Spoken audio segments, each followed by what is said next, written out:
So, do you know what is the difference between an average student and a topper student? Why does a topper student scores between 98 to 100 percentile in JEE और NEET UG exams? ऐसी वो कौन सी techniques use करता है जिससे कि उसका all India rank 1 से 100 के बीच में आता है और आप लोगों को 50,000 से 1 लाख प्लस रैंक मिलती है?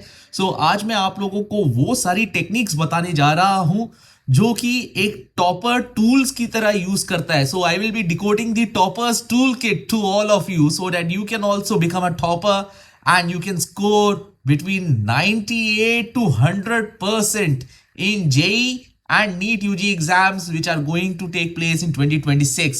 सबसे पहले नोट डाउन कीजिए, आपको जब आप पढ़ने बैठते हैं आपको एक्टिव रिकॉल करने की जरूरत है. The first and foremost thing is to understand the entire syllabus comprehensively और उसके बाद आपको एक लर्निंग स्ट्रैटेजी डेवलप करनी पड़ेगी, अपनी गोल्स को सेट करना पड़ेगा, आपको अपना टाइम शेड्यूल बनाना पड़ेगा और जब आप पढ़ने बैठते हैं तो आपको प्रॉपर रिविजन्स करने पड़ेंगे. फॉर दिस आपको एक्टिव रिकॉल करने के लिए फ्लैश कार्ड्स बनाने पड़ेंगे.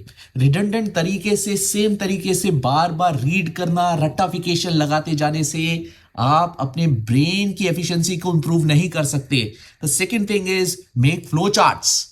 जब आप किसी चीज को समझते हैं तो उनको फ्लो चार्ट्स के फॉर्म में बनाइए, इससे आपकी ब्रेन की एफिशिएंसी और इंप्रूव होती है. The third important thing is जब आप पूरा चैप्टर कंप्लीट कर लेते हैं तो एक इन्फोग्राफिक बनाइए. 200-500 शब्दों से ज्यादा बेटर है कि आप उन कंप्लीट चैप्टर की समरी को एक पिक्चर की फॉर्म के अंदर बनाएं और अपने नोट मेकिंग को नेक्स्ट लेवल के ऊपर लेके जाएं. एंड से कम हर एक टॉपिक को 3 से 4 बारी रिवाइज करने के बाद अपने आप को टेस्टिंग फेज पर लेकर आइए and do take a proper subject wise topic wise test. Go for mock test.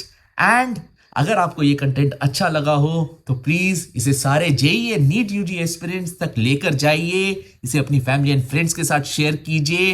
And do check out my website. I have created beautiful infographics to help you understand how you can create notes in a better way which will be more efficient and would be helpful for you at the last moment. जब आपका exam है उससे 2 या 3 दिन पहले आप ऐसे infographics को यूज करके अपनी एफिशिएंसी को बूस्ट कर सकते हैं.